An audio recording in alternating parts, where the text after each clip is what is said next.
الحمدللہ رب العالمین والعاقبۃ للمتقین والصلاۃ والسلام علی من کان نبی آدم بین الماء والطین۔ قال اللہ تبارک و تعالی فی القرآن المجید والفرقان الحمید واعتصموا بحبل اللہ جمیعا ولا تفرقوا۔ صدق اللہ العظیم، صدق صادق المصدوق، علیہ صلاۃ و تسلیم۔ ان اللہ و ملائکتہ یصلون علی النبی یا ایھا الذین آمنوا صلوا علیہ وسلموا تسلیما۔ اللہم صلی علی سیدنا مولانا شفیعنا و حبیبنا و طبیبنا و نبینا و مولانا محمد و علی آلہ و اصحابہ و اہل بیتہ و ذریاتہ و بارک وسلم۔ صلاۃ و سلام علیک یا رسول اللہ صلی اللہ تبارک و تعالی علیہ وسلم۔ بات تو اس پر ہونی چاہیے جس پر اختلاف ہو، تو اختلاف ہمارے نزدیک، اور ہم جو کہتے ہیں بلکہ ہم اس کو ثابت بھی کریں گے کہ آپ نے جن چیزوں کی بنیادوں پر اختلاف کیا ہے وہ رسول اللہ کی ذات ہے، سرکار کی عظمت ہے۔ حضور کے تعلق سے جو عقیدے ہونے چاہیے تھے وہ آپ کے عقیدے نظر نہیں آتے، تو ہم دعوت دیتے ہیں کہ آئیے اتحاد کی طرف، اس اختلاف کو ختم کریں، ہم اور آپ بیٹھ کر گفتگو کریں کہ نبی کے بارے میں جو ہم نے عقیدہ رکھا ہے وہ صحیح ہے یا جو آپ رکھتے ہیں وہ صحیح ہے۔ مگر بڑے افسوس کی بات ہے کہ سیاسی اعتبار سے جلد سے لوگ رکھتے ہیں، اتحاد کی کوششیں کرتے ہیں۔ تعجب کی بات ہے کہ ان سے تو اتحاد کرنے کے لیے لوگ تیار ہیں کہ جن سے اتحاد نہیں ہو سکتا، میری مراد اس سے مشرکین ہیں کہ جو کھلے مشرک ہے، کھلے بت کے پجاری ہے، ان کو لے کر بیٹھ کر اتحاد کی بات کی جاتی ہے، لیکن جب مسلمان آواز دیتے ہیں تو وہاں بیٹھنے کے لیے تیار نظر نہیں آتے۔ تو جس نقطے پر، جس بات سے لے کر آپ منحرف ہوئے اس پر اتحاد ہونا چاہیے۔ ہمارا کہنا ہے کہ جان ایمان اگر کوئی چیز ہے تو وہ رسول اللہ کی محبت ہے، سبحان اللہ۔ اور اگر محبت رسول میں کہیں کمی پائی جائے تو وہیں سے پھر اختلاف کی بنیاد شروع ہوتی ہے، کیونکہ در حقیقت ایمان اس چیز کا نام نہیں ہے کہ آپ نماز پڑھیں، عمل کا نام ہے، ایمان کا نام نہیں ہے۔ اسلام میں دو شعبے یاد رکھیے، ایک کا تعلق ایمانیات سے ہے، دوسرے کا تعلق اعمال سے ہے۔ اگر اعمال میں کمی پیشی ہو جائے تو قابل معافی ہے، جیسا کہ حدیث پاک میں آیا، اللہ کے نبی نے فرمایا کہ اگر تیرے عمل میں کمی ہو جائے تو اگر گناہ کر لے بشری اعتبار سے تو مایوس ہونے کی ضرورت نہیں، شفاعتی امتی لأہل الکبائر، میری شفاعت میری امت کے بڑے گناہ گاروں کے لیے۔ کہا میں اپنی امت کے گناہ گاروں کو بخشوا لوں گا، کچھ کمی ہوں گی، کچھ پیشی ہو جائیں گی، میں کر دوں گا، لیکن اگر عقیدے میں کہیں تضاد آ جائے، عقیدے میں کہیں کمی واقع ہو جائے تو کوئی روایت میں نہیں ملتا کہ اللہ کے نبی نے کہا کہ جس کا عقیدہ خراب ہو جائے میں اسے بچا لوں گا، میں اس کی شفاعت کر لوں گا۔ تو یاد رکھیے بے عمل کی نجات ممکن ہے، اور بلکہ ہوں گی انشاءاللہ۔ اور اعلیٰ حضرت فاضل بریلوی نے فرمایا کہ سنی صحیح العقیدہ، جس کا عقیدہ درست ہو اگرچہ اعمال خراب ہو، اس کا بھی جنت میں جانا واجب ہے۔ یہ ہے کہ سزاؤں کے بعد، جو گناہ کی اس کی سزا بھگتنے کے بعد جنت میں اس کا دخول ہوگا، تو جنت میں جانا اس کا واجب ہے۔ تو اعمال ایک شعبہ ہوتا ہے، ایمان ایک شعبہ ہوتا ہے۔ اگر عمل میں کمی ہو جائے تو نجات کی امید ہے، اور نجات کی امید ہی نہیں بلکہ یہ عقیدہ ہے کہ اللہ کے نبی کی شفاعت اسے میسر آئیں گی۔ لیکن اگر عقیدہ خراب ہو جائے، عقیدے میں کہیں کمی واقع ہو جائے، ذرا سا بھی نقص آ جائے تو پھر وہ عمل، وہ عقیدے کی خرابی قابل قبول نہیں ہے، اور نہ اس پر پھر کوئی نجات کی امید کی جا سکتی ہے۔ اب در حقیقت ایمان کا حصہ کیا ہے؟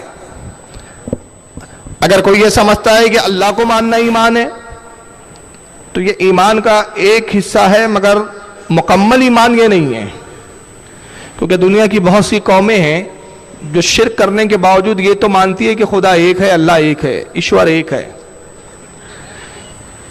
یہودی بھی کہتے ہیں کہ اللہ رب العزت ایک ہی ہے، عیسائی بھی کہتے ہیں ایک ہی ہے، بلکہ بعض غیر مسلم بھی کہہ دیتے ہیں کہ اللہ ایک ہے۔ بلکہ ایک گزرے ہیں، میں نام بھی نہیں لینا چاہتا، آپ اشارہ سمجھ لیں، انہوں نے تو پوری زندگی یہی کہا کہ سب کا مالک ایک، تو سبھی کہتے ہیں سب کا مالک ایک، وہاں تو اختلاف ہی نہیں ہے۔ شاہ عبدالحق محدث دہلوی رحمۃ اللہ علیہ مدارج النبوت میں فرماتے کہ ایک شخص کو اگر بالفرض 1000 سال کی عمر دے دی جائے اور 1000 سال تک وہ کہے لا الہ الا اللہ، لا الہ الا اللہ، لا الہ الا اللہ، اور مر جائے تو شاہ عبدالحق محدث دہلوی فرماتے کہ وہ جہنم میں جائیں گا۔ پوچھا گیا کیوں؟ کہا ایمان اس کا مکمل نہیں ہے اس وقت تک جب تک محمد رسول اللہ کا اقرار نہ کر لے۔ تو اصل ایمان تو رسول ہے، بھائی لا الہ الا اللہ تو کہہ رہا ہے لیکن کن بنیادوں پر؟ آخر بنیاد کیا ہے لا الہ الا اللہ کی؟ خدا کو پہچانا ضرور، مگر کس کے کہنے سے، کس کے اعتبار سے؟ اپنے ذہن و فکر سے یا نبی نے جیسا بتایا؟ تو قرآن نے کہا کہ اللہ فرماتا ہے کہ میں جب اپنا تعارف پیش کرتا ہوں تو خود نہیں پیش کرتا ہوں، بلکہ یہ ہے کہ قل ہو اللہ احد، محبوب آپ کہیے کہ اللہ ایک ہے۔ تو اللہ کا تعارف رسول سے ملا ہمیں، تو ایمان تو پہلے رسول پر لانا پڑے گا، جب رسول پر ایمان لائیں گے تو اللہ کو پہچان پائیں گا۔ اور اگر رسول ہی کے منکر ہو گئے آپ تو لا الہ الا اللہ کہنا کام نہیں دیں گا۔ تو ہم کہتے ہیں کہ بنیاد ایمان ہے رسول اللہ کی ذات، اور یہ ہم نہیں کہتے بلکہ اسلام کہتا ہے، اور خود نبی نے اس کی تشریح کر دی۔ چنانچہ بخاری شریف کی بڑی مشہور حدیث ہے، جلد اول کتاب الایمان، حدیث نمبر 14 ہے، حضرت انس ابن مالک سے روایت ہے کہ انس ابن مالک کہتے قال رسول اللہ صلی اللہ علیہ وسلم، اللہ کے رسول نے ارشاد فرمایا لا یؤمن احدکم حتی اکون احب الی من والدہ وولدہ والناس اجمعین، تم میں اس وقت تک کوئی مومن ہو ہی نہیں سکتا جب تک وہ مجھ سے اتنی محبت نہ کرے جتنی اپنی ماں اور باپ سے نہ کرتا ہو، جتنی اپنے بھائیوں سے نہ کرتا ہو، اپنی اولاد سے، اپنے احباب دوست سے، تمام لوگوں سے زیادہ جب تک مجھ سے محبت نہ کرے وہ مومن ہو ہی نہیں سکتا۔ تو مومن ہونے کی شرط عظیم نبی سے محبت، اور جب آدمی نبی سے محبت کرے گا تو یہ ہو ہی نہیں سکتا کہ محبت بھی ہو اور نبی سے نفرت بھی ہو۔ ایک دل میں محبت اور نفرت نہیں آ سکتی۔ ارے نبی کی بات تو بہت بڑی ہے، سرکار نے تو یہ کہہ دیا جس دل میں حب علی ہوگی وہاں بغض علی نہیں آ سکتا، اور جہاں بغض علی ہو وہاں حب علی نہیں ہو سکتا، اور ایک جگہ فرمایا جہاں ایمان ہے وہاں بغض علی نہیں ہوگا، اور جہاں بغض علی ہے وہاں ایمان نہ ہوگا۔ تو جب علی کی محبت اتنی اہم ہے تو رسول اللہ کی محبت تو جان ایمان ہے۔ اسی کو تعالیٰ حضرت نے ایک اشعار میں کہہ دیا، اللہ کی سرتاب قدم شان ہے یہ، انسان ہی انسان وہ انسان ہے یہ، قرآن تو ایمان بتاتا ہے انہیں، ایمان یہ کہتا ہے میری جان ہے یہ۔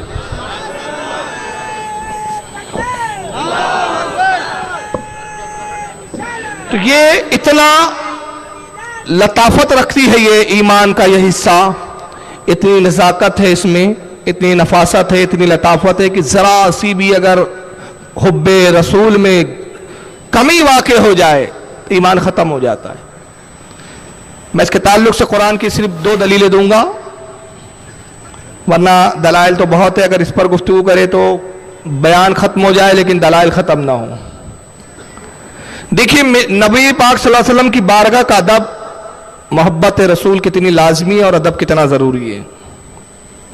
پارہ نمبر 26 سورہ حجرات آیت نمبر 2، ارشاد ربانی ہوا یا ایھا الذین آمنوا لا ترفعوا اصواتکم فوق صوت النبی، اے ایمان والو اپنی آواز کو نبی کی آواز سے بلند نہ کرو۔ جب تم نبی کی بارگاہ میں رہو تو اپنی آوازوں کا خیال رکھو، ایسا نہ ہو کہ نبی جس آواز میں جس انداز میں گفتگو کر رہے ہیں تمہاری آواز اس سے بلند نہ ہو جائے۔ حالانکہ دیکھیے آواز کا تعلق ایسا ہے، بعض لوگوں کی آوازیں اختیار میں نہیں ہوتی، کسی کی آواز بڑی ہوتی ہے بلند ہوتی ہے، کسی کی پست ہوتی ہے۔ بعض وقت اولاد اپنے باپ کے مقابلے میں آواز کو بلند کر دیتا ہے، ماں کے مقابلے میں اولاد آواز کو بلند کر دیتی ہے، لیکن ماں کے سامنے اگر تم نے آواز بلند کر دیا ٹھیک ہے، گستاخ ہوں گے زیادہ سے زیادہ، بے ادب کہلاؤں گے، مگر نبی کی بارگاہ کتنی نزاکت رکھتی ہے، احترام نبی کتنی نزاکت اور لطافت کا متلاشی ہے کہ ارشاد ربانی ہوا قرآن میں کہا یا ایھا الذین آمنوا، اے ایمان والو لا ترفعوا اصواتکم فوق صوت النبی، نبی کی بارگاہ میں اپنی آواز کو بلند نہ کرو، ولا تجہروا لہ بالقول کجہر بعضکم لبعض، اور اس طرح نبی کو نہ آواز دو، اس طرح نبی کو نہ پکارو جیسے تم آپس میں ایک دوسرے کو پکارتے ہو۔ ایسے مخاطب نہ ہو جیسے کسی کا نام لے لیتے ہو، جس طرح تم کسی کو مخاطب کرتے ہو کہتے ارے سنیے، اتنی بھی آواز بلند نہیں ہونی چاہیے۔ اگر تم نے صرف نبی کی بارگاہ میں آواز کو بلند کر دیا تو آگے اللہ ارشاد فرماتا ہے ان تحبط اعمالکم وانتم لا تشعرون، تو تمہارے سارے کیے کلائے اعمال اکارت ہو جائیں گے، برباد ہو جائیں گے، اور تم کو شعور بھی نہیں ہوگا، پتہ بھی نہیں چلے گا۔ یہاں علماء کا اتفاق ہے کہ اعمال سے مراد ایمان ہے، نماز روزہ نہیں ہے، کہ نماز روزے صاف ہو گئے، ایمان ہی چلا جائے گا، کیونکہ بات جو ہے ایمان والوں سے کی جا رہی ہے۔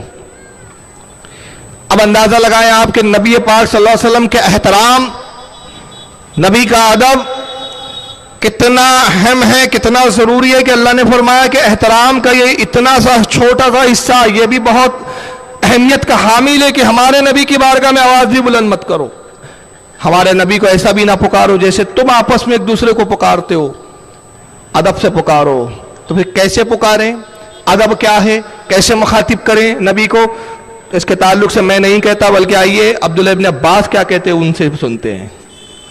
حضرت عبداللہ ابن عباس جو صحابی رسول بھی ہے، نبی پاک صلی اللہ علیہ وسلم کے چچا زاد بھائی بھی، حضرت عباس کے صاحبزادے، مولا کائنات کے شاگرد، جلیل القدر صحابی، نبی کے زمانے میں قرآن کی تفسیر فرماتے تھے، اللہ کے نبی نے خوش ہو کر سید المفسرین کا خطاب سے نوازا، وہ تفسیر کرتے ہیں، چنانچہ ان کی جانب جو منسوب ہے تفسیر جس کا نام ہے تنویر المقباس من تفسیر العباس، اس کا صفحہ نمبر 546 ہے 47 ہے، اس آیت کی تشریح میں وہ کہتے کا جہری بعدکم لبعض، ایسا مت پکارو ایک دوسرے کو جیسے تم پکارتے ہو، کا دعائی بعدکم لبعض باسمائہ ولکن عظمہ ووقرہ وشرفہ وقولوا یا نبی اللہ یا رسول اللہ یا ابا القاسم۔ حضرت عبداللہ ابن عباس اس کی تشریح کرتے صحابی رسول، اور یاد رکھیے شیخین کے نزدیک، امام بخاری اور امام مسلم کے نزدیک صحابی کی جو تشریح ہوتی ہے گویا وہ رسول اللہ کی تشریح ہے، گویا وہ حدیث کا درجہ رکھتی ہے، کیونکہ اس لیے کہ اگر کوئی صحابی کسی آیت کی شرح بیان کرتا ہے، تفسیر بیان کرتا ہے، تو یقیناً اس نے رسول سے ہی سنا ہوتا ہے یا رسول سے ہی اس کو نتیجہ اور اخذ کیا ہوتا ہے۔ تو حضرت عبداللہ ابن عباس کہتے ہیں کہ نبی کو ایسے نہ پکارو جیسے آپس میں ایک دوسرے کو پکارتے ہو، حتیٰ کہ نبی کا نام لے کر بھی نہ پکارو، یہ بھی بے ادبی ہے۔ یہ نہ کہو اے محمد، یہ بھی اگر تم نے کہہ دیا بے ادبی ہو گئی، جیسے دوسرے کو پکارتے اے فاروق سنو، چل جائیں گا، ارے آپ کسی بڑے سے بڑے علامۃ الطاہر کا نام لے کے پکار لو، ان کا لقب نہ پکارو۔ ہمارے ہاں کوئی مفتی ہے، ہم مفتی صاحب کہتے ہیں، لیکن اگر آپ نے بالفرض نام لے کے پکار لیا کوئی پرابلم نہیں ہے، کوئی حکم نہیں ہے، مگر نبی کے بارے میں کہہ دیا اے محمد، اور آواز بلند ہو گئی، گیا ایمان۔ تو کیسے پکارو؟ عزت کے ساتھ، وقار و تعظیم کے ساتھ، الفاظوں میں شرافت جھلکتی ہو، اور جب نبی سے کہو تو یوں کہو، لقب سے کہو، کیا کہو؟ اے اللہ کے نبی، یا نبی اللہ، یا رسول اللہ، یا ابا القاسم، اے ابا القاسم۔ تو اس طرح مخاطب کرو۔ بتائیں یعنی آپ اندازہ لگائیں کہ کتنا نزاکت رکھتا ہے یہ مقام نبوت یا ادب نبوت، کہ ذرا سی بھی گنبش ہوئی ایمان اکارت ہوا۔ یہ قرآن نے ہمیں تعلیم دی، قرآن نے ادب بتایا۔ یہی وجہ ہے کہ صحابہ کرام کا حال کیا ہوتا تھا۔ چنانچہ مسلم شریف کی حدیث ہے، میں حدیث کے حوالے سے بتا دوں کہ کیا عالم تھا صحابہ کا۔ مسلم شریف کی جلد نمبر 1 ہے، صفحہ نمبر 75، کتاب الایمان، اور حدیث نمبر ہے 222۔ عن انس بن مالک رضی اللہ تعالی عنہ قال، انس بن مالک سے روایت ہے، وہ کہتے ہیں لما نزلت هذه الآیہ، کہتے جس وقت یہ آیت کریمہ نازل ہوئی، یا ایھا الذین آمنوا لا ترفعوا اصواتکم فوق صوت النبی، اے ایمان والو نبی کی آواز سے اپنی آواز کو بلند نہ کرو۔ فرماتے کہ جس وقت یہ آیت کریمہ نازل ہوئی، جلسا ثابت بن قیس فی بیتہ، کہتے حضرت ثابت بن قیس رضی اللہ تعالیٰ عنہ ایک صحابی رسول تھے، اور ان کا معاملہ یہ تھا کہ یہ کچھ آواز زیادہ زور سے سنتے تھے، کانوں سے آواز کم آتی تھی، تو زور سے کہا جائے تو تب سنائی دیتا تھا، اور آپ کو معلوم ہوگا کہ جو کم سنتے ہیں وہ زور سے بولتے بھی ہیں۔ تو حضرت ثابت بن قیس رضی، آواز یہ اچھی تھی پہلے، یہ کیسا کیوں کر دیے بھائی؟ اب آواز کھینچ رہا ہے اب تو، یہ پہلے ٹھیک تھا۔ حضرت ثابت بن قیس رضی اللہ تعالیٰ عنہ اپنے گھر میں بیٹھ گئے، وقال انا من اہل النار، اور کہنے لگے اپنے لوگوں سے اور اپنے آپ سے کہ میں تو جہنمی ہو گیا، میں جہنم میں چلا گیا۔ وہاں تابس عن النبی صلی اللہ علیہ وسلم، حدیث کے راوی انس بن مالک کہتے ہیں کہ جب بہت دنوں تک اللہ کے رسول نے ان کو اپنی مجلس میں نہیں دیکھا، کافی عرصہ گزر گیا وہ نہیں آئے،